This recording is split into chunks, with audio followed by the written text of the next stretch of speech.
Revolutionary Visionary, The Life and Legacy of Steve Jobs.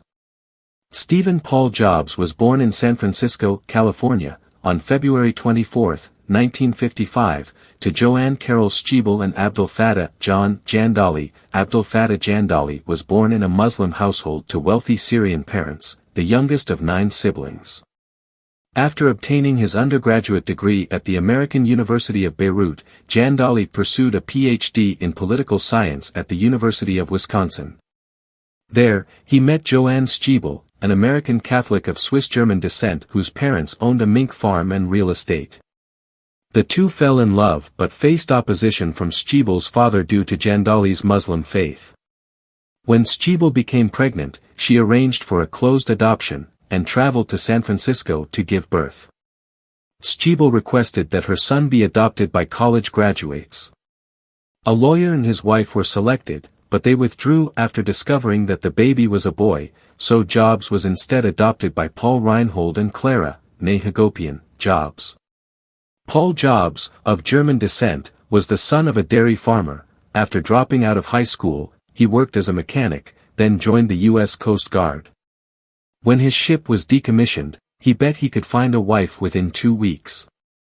He then met Clara Hagopian, an American of Armenian descent, and the two were engaged 10 days later, in March 1946, and married that same year. The couple moved to Wisconsin, then Indiana, where Paul Jobs worked as a machinist and later as a car salesman. Since Clara missed San Francisco, she convinced Paul to move back. There, Paul worked as a repossession agent, and Clara became a bookkeeper. In 1955, after having an ectopic pregnancy, the couple looked to adopt a child. Since they lacked a college education, Schiebel initially refused to sign the adoption papers, and went to court to request that her son be removed from the Jobs household and placed with a different family, but changed her mind after Paul and Clara promised to pay for their son's college tuition. In February 1974, Jobs returned to his parents' home in Los Altos and began looking for a job. He was soon hired by Atari Incorporated in Los Gatos, California, as a computer technician. Back in 1973, Steve Wozniak designed his own version of the classic video game Pong and gave its electronics board to Jobs. According to Wozniak, Atari only hired Jobs because he took the board down to the company, and they thought that he had built it himself. Atari's co-founder Nolan Bushnell later described him as difficult but valuable, pointing out that he was very often the smartest guy in the room, and he would let people know that.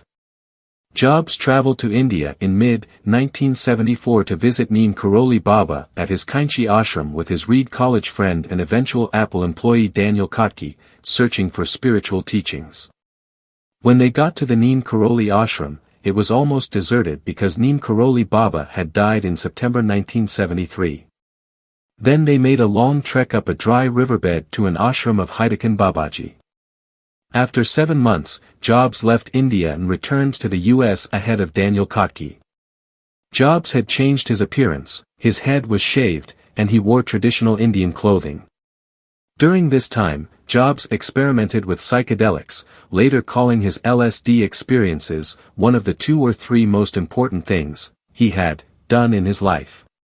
He spent a period at the All One Farm, a commune in Oregon that was owned by Robert Friedland.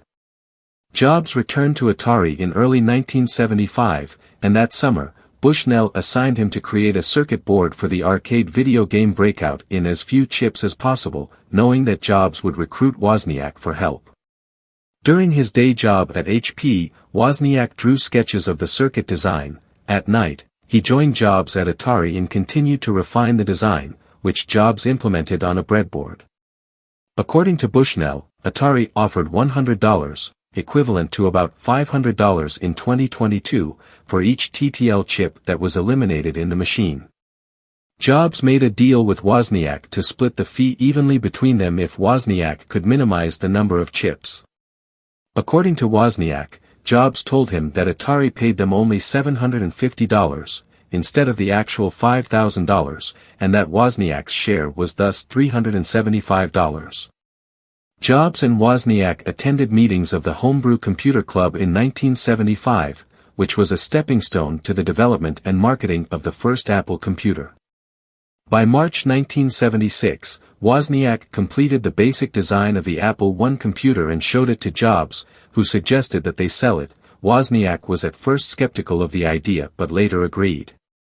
In April of that same year, Jobs, Wozniak, and administrative overseer Ronald Wayne founded Apple Computer Company, now called Apple Incorporated, as a business partnership in Jobs's parents' Chris Drive home on April 1, 1976. The operation originally started in Jobs's bedroom and later moved to the garage. Wayne stayed briefly, leaving Jobs and Wozniak as the active primary co-founders of the company. The two decided on the name Apple after Jobs returned from the All-One Farm commune in Oregon and told Wozniak about his time in the farm's apple orchard. Jobs originally planned to produce bare printed circuit boards of the Apple I and sell them to computer hobbyists for $50, equivalent to about $260 in 2022, each.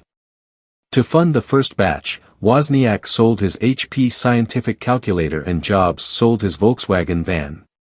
Later that year, computer retailer Paul Terrell purchased 50 fully assembled Apple I units for $500 each. Eventually about 200 Apple I computers were produced in total.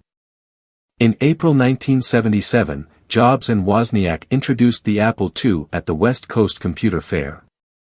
It is the first consumer product to have been sold by Apple Computer. Primarily designed by Wozniak, Jobs oversaw the development of its unusual case and Rod Holt developed the unique power supply. During the design stage, Jobs argued that the Apple II should have 2 expansion slots, while Wozniak wanted 8. After a heated argument, Wozniak threatened that Jobs should go get himself another computer. They later agreed on 8 slots.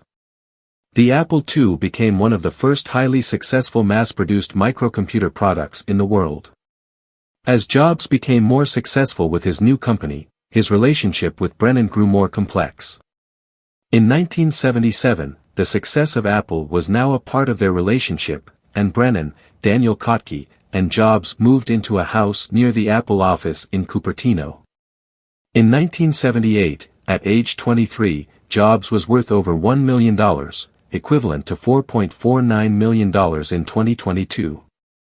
By age 25, his net worth grew to an estimated $250 million, equivalent to $805 million in 2022.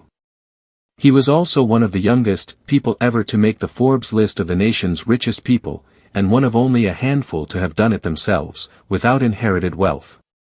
In 1983, Jobs lured John Sculley away from Pepsi-Cola to serve as Apple's CEO, asking, "Do you want to spend the rest of your life selling sugared water, or do you want a chance to change the world?"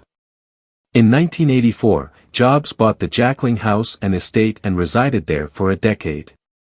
Thereafter, he leased it out for several years until 2000 when he stopped maintaining the house, allowing weathering to degrade it. In 2004, Jobs received permission from the town of Woodside to demolish the house to build a smaller, contemporary-styled one.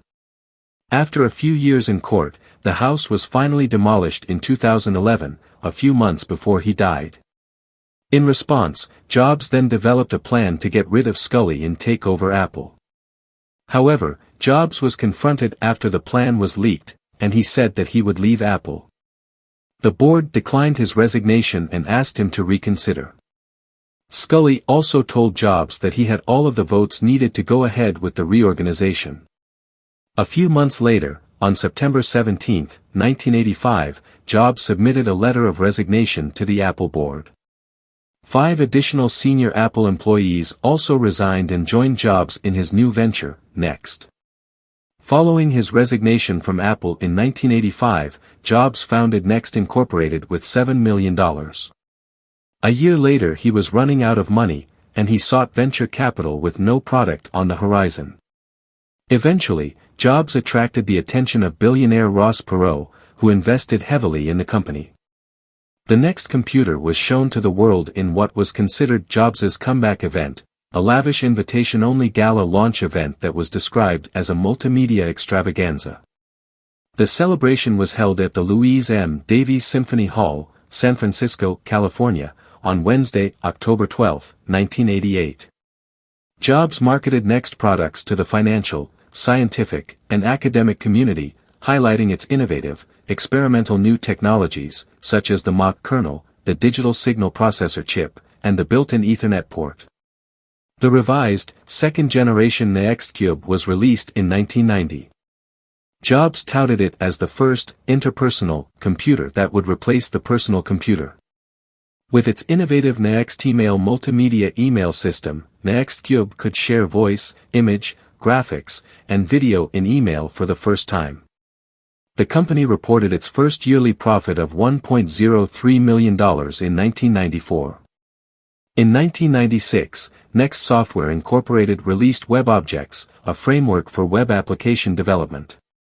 After Next was acquired by Apple Incorporated in 1997, WebObjects was used to build and run the Apple Store, MobileMe services, and the iTunes Store.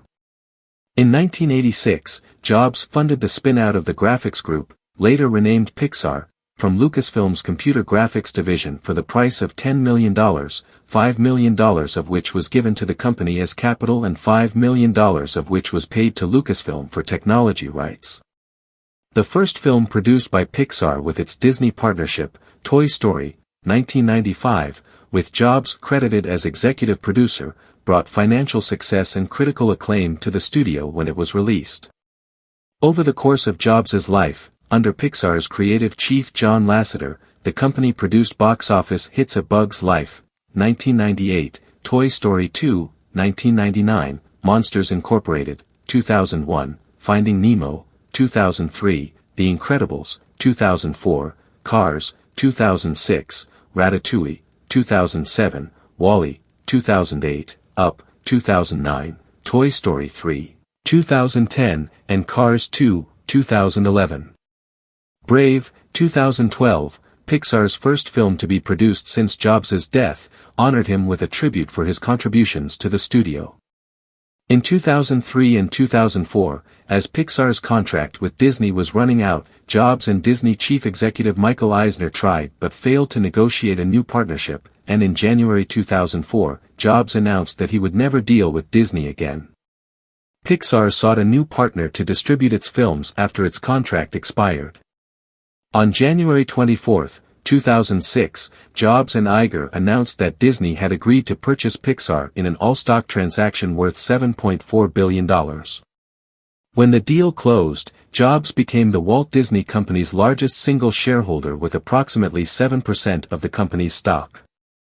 Jobs' holdings in Disney far exceeded those of Eisner, who holds 1.7%, and of Disney family member Roy E. Disney, who until his 2009 death held about 1% of the company's stock and whose criticisms of Eisner, especially that he soured Disney's relationship with Pixar, accelerated Eisner's ousting.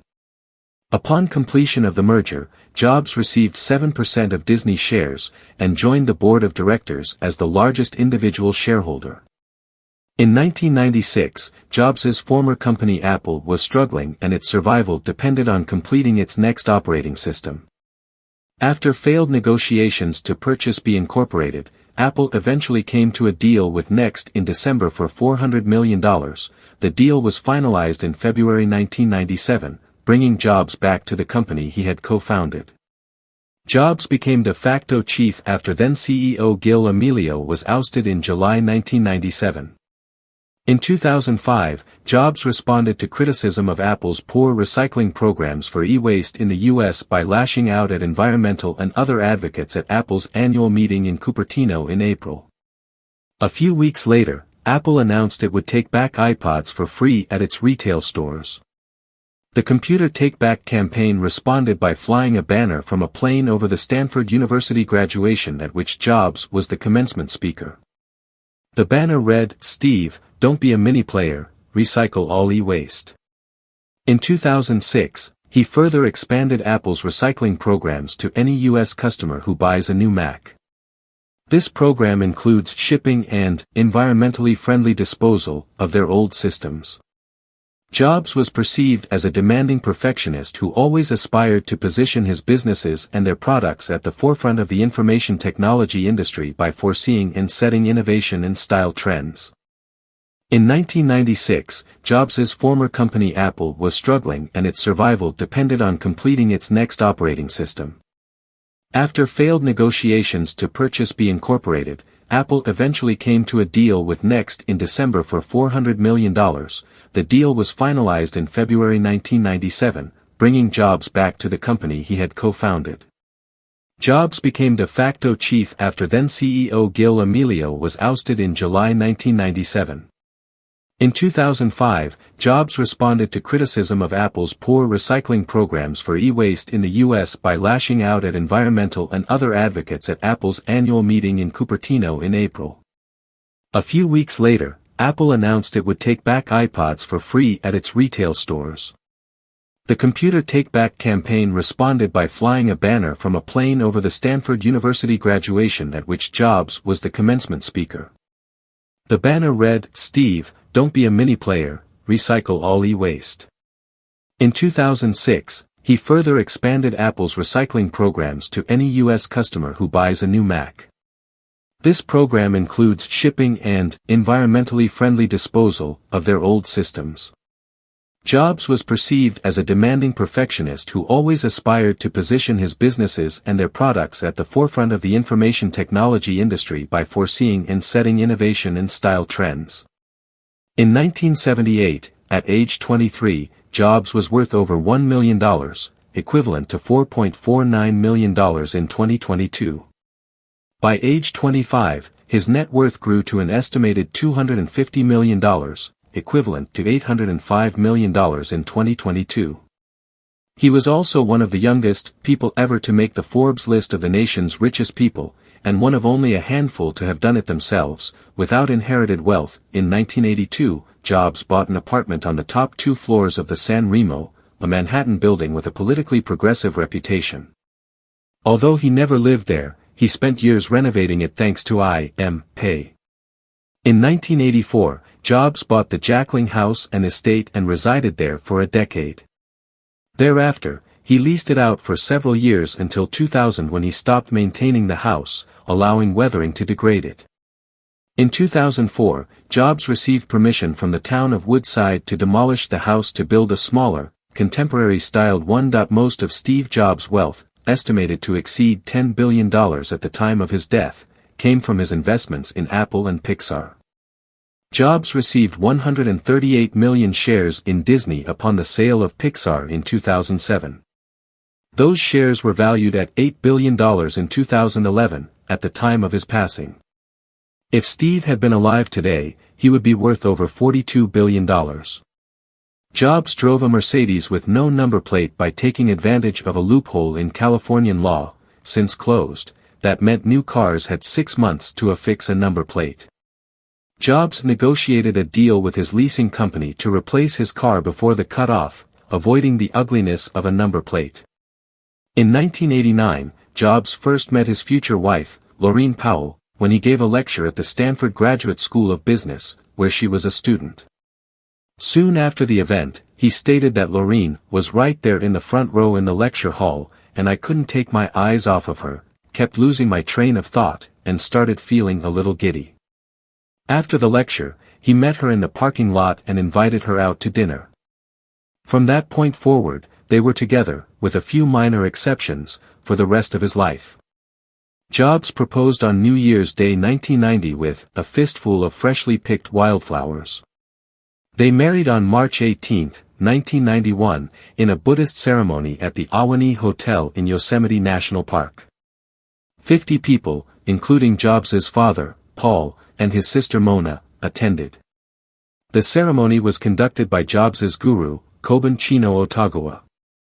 The vegan wedding cake was in the shape of Yosemite's half-dome, and the wedding ended with a hike and Laurene's brother's snowball fight. Jobs reportedly said to Mona, "You see, Mona, Laurene is descended from Joe Namath, and we're descended from John Muir." Jobs' and Powell's first child, a son named Reed, was born in 1991. Jobs' father, Paul, died a year and a half later, on March 5, 1993. Jobs' childhood home remains a tourist attraction and is currently owned by his stepmother, Paul's second wife, Marilyn Jobs.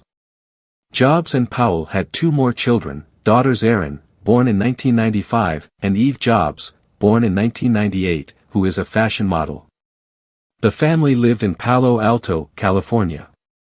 In October 2003, Jobs was diagnosed with cancer. In mid-2004, he announced to his employees that he had a cancerous tumor in his pancreas. The prognosis for pancreatic cancer is usually very poor. Jobs stated that he had a rare, much less aggressive type, known as islet cell neuroendocrine tumor. Jobs resisted his doctor's recommendations for medical intervention for 9 months, in favor of alternative medicine. Other doctors agreed that Jobs's diet was insufficient to address his disease. In January 2006, only Jobs's wife, his doctors, and Iger knew that his cancer had returned. Jobs told Iger privately that he hoped to live to see his own son Reed's high school graduation in 2010. On December 16, 2008, Apple announced that marketing vice president Phil Schiller would deliver the company's final keynote address at the Macworld Conference and Expo 2009, again reviving questions about Jobs' health. In a statement given on January 5, 2009, on Apple.com, Jobs said that he had been suffering from a hormone imbalance for several months. On January 14, 2009, Jobs wrote in an internal Apple memo that in the previous week he had learned that my health-related issues are more complex than I originally thought. He announced a 6-month leave of absence until the end of June 2009, to allow him to better focus on his health. Tim Cook, who previously acted as CEO in Jobs' 2004 absence, became acting CEO of Apple, with Jobs still involved with major strategic decisions. In 2009, Tim Cook offered a portion of his liver to Jobs, since both share a rare blood type, and the donor liver can regenerate tissue after such an operation. Jobs yelled, "I'll never let you do that. I'll never do that." In April 2009, Jobs underwent a liver transplantation at Methodist University Hospital Transplant Institute in Memphis, Tennessee. Jobs' prognosis was described as excellent. On January 17, 2011, a year and a half after Jobs returned to work following the liver transplant, Apple announced that he had been granted a medical leave of absence. Jobs announced his leave in a letter to employees, stating his decision was made so he could focus on his health. As it did at the time of his 2009 medical leave, Apple announced that Tim Cook would run day-to-day operations and that Jobs would continue to be involved in major strategic decisions at the company. While on leave, Jobs appeared at the iPad 2 launch event on March 2, the WWDC keynote introducing iCloud on June 6, and before the Cupertino City Council on June 7. On August 24, 2011, Jobs announced his resignation as Apple's CEO, writing to the board, "I have always said if there ever came a day when I could no longer meet my duties and expectations as Apple's CEO, I would be the first to let you know. Unfortunately, that day has come." Jobs became chairman of the board and named Tim Cook as his successor as CEO. Jobs continued to work for Apple until the day before his death 6 weeks later. Jobs died at his home in Palo Alto, California, around 3 p.m. PDT, on October 5, 2011, due to complications from a relapse of his previously treated islet cell pancreatic neuroendocrine tumor, which resulted in respiratory arrest. He had lost consciousness the day before and died with his wife, children, and sisters at his side. His sister, Mona Simpson, described his death thus: "Steve's final words, hours earlier, were monosyllables, repeated 3 times. Before embarking, he'd looked at his sister Patty, then for a long time at his children, then at his life's partner, Laureen, and then over their shoulders past them. Steve's final words were, 'Oh wow. Oh wow. Oh wow.' He then lost consciousness and died several hours later." A small private funeral was held on October 7, 2011, the details of which, out of respect for Jobs' family, were not made public. Both Apple and Pixar issued announcements of his death. Apple announced on the same day that they had no plans for a public service, but were encouraging well-wishers to send their remembrance messages to an email address created to receive such messages. Apple and Microsoft both flew their flags at half-staff throughout their respective headquarters and campuses. Bob Iger ordered all Disney properties, including Walt Disney World and Disneyland, to fly their flags at half-staff from October 6 to 12, 2011. For 2 weeks following his death, Apple displayed on its corporate website a simple page that showed Jobs' name and lifespan next to his portrait in grayscale. On October 19, 2011, Apple employees held a private memorial service for Jobs on the Apple campus in Cupertino. It was attended by Jobs' widow, Laureen, and by Tim Cook, Bill Campbell, Norah Jones, Alabama Gore, and Coldplay. Some of Apple's retail stores closed briefly so employees could attend the memorial. A video of the service was uploaded to Apple's website. California Governor Jerry Brown declared Sunday, October 16, 2011, to be Steve Jobs Day. On that day, an invitation-only memorial was held at Stanford University. Those in attendance included Apple and other tech company executives, members of the media, celebrities, politicians, and family and close friends of Jobs. Bono, Yo-Yo Ma, and Joan Baez performed at the service, which lasted longer than an hour. There was high security with guards at all of the university's gates, and a helicopter overhead from an area news station. Each attendee was given a small brown box as a farewell gift from Jobs, containing a copy of the Autobiography of a Yogi, 1946, by Paramahansa Yogananda. Childhood friend and fellow Apple co-founder Steve Wozniak, former owner of what would become Pixar, George Lucas, his competitor Microsoft co-founder Bill Gates, and President Barack Obama all made statements in response to his death. At his request, Jobs was buried in an unmarked grave at Alta Mesa Memorial Park, the only non-sectarian cemetery in Palo Alto.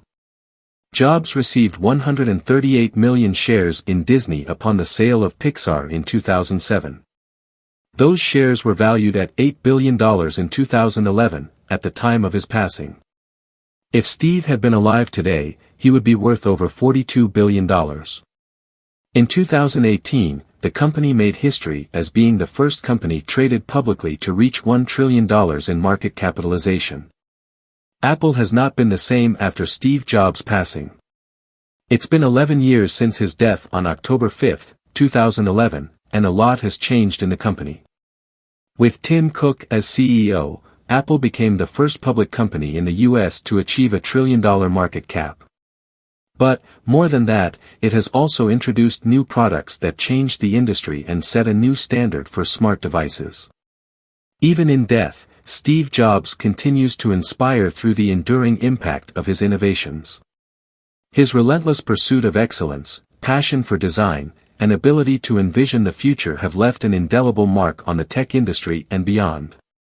The seamless integration of technology into daily life, epitomized by products like the iPhone and iPad, reflects Jobs' commitment to enhancing human experience. His focus on simplicity, aesthetics, and user-friendly design remains a benchmark for aspiring creators. Jobs' legacy encourages individuals to challenge norms, embrace bold ideas, and strive for enduring contributions that resonate across generations, fostering a culture of innovation long after his passing.